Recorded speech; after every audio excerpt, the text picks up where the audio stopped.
Rage raged across the African continent in 2019, with no signs of cooling down in 2020. In Sudan and Guinea, they were manifestations of frustration with entrenched leadership. In Zimbabwe, they mostly centered around anger over economic conditions. In Cape Town, rural Ethiopia, and the eastern Congolese town of Beni, they were about the rights of communities displaced by conflict. Human Rights Watch launched this year's Africa Rights Report in Johannesburg this week to report on the year in human rights. We've seen, I think, the average men and women of the African continent taking agency, being agents for their own, for the changes they wanted to see. We saw an increase of peaceful protest in different countries. The second, I think, takeaway is that we've also seen a backsliding from government in terms of political and civic space. That has taken the form of outright police aggression and repression, as seen in southern Africa. We expected more from Southern African leaders, including President Ramaphosa of South Africa, based on their commitments and promises to fulfill people's rights across the region. But we saw that there was a constriction of space for human rights defenders.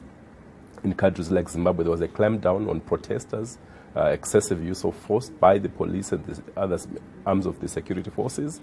There was no accountability whatsoever.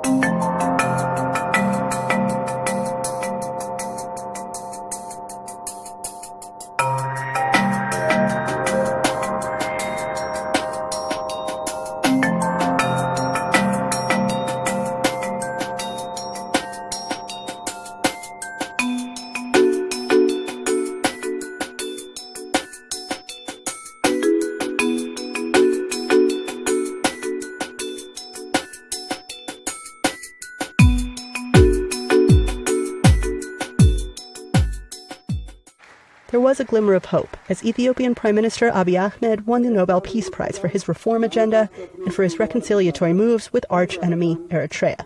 But the group's Africa Advocacy Director echoed concerns that the award was premature. He's done quite a few great things in Ethiopia. He's released political prisoners. He's actually reforming some repressive laws. He's sort of made peace with Eritrea. So things are moving in the right direction, mostly, but there's still a lot to be done in Ethiopia. Overall, it was, experts say, an extraordinary year. Who could have thought al-Bashir in Sudan would be overthrown?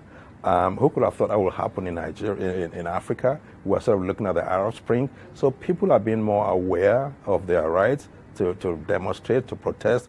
But Mavinga says the people can't do this alone.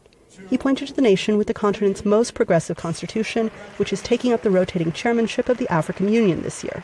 South Africa has to step up to the plate. It has to deliver on human rights and draw back on Mandela's legacy. But we will have to continue to push. That, they say, they will do, because as 2019 made clear, people are behind them. Anita, Powell, VOA News, Johannesburg.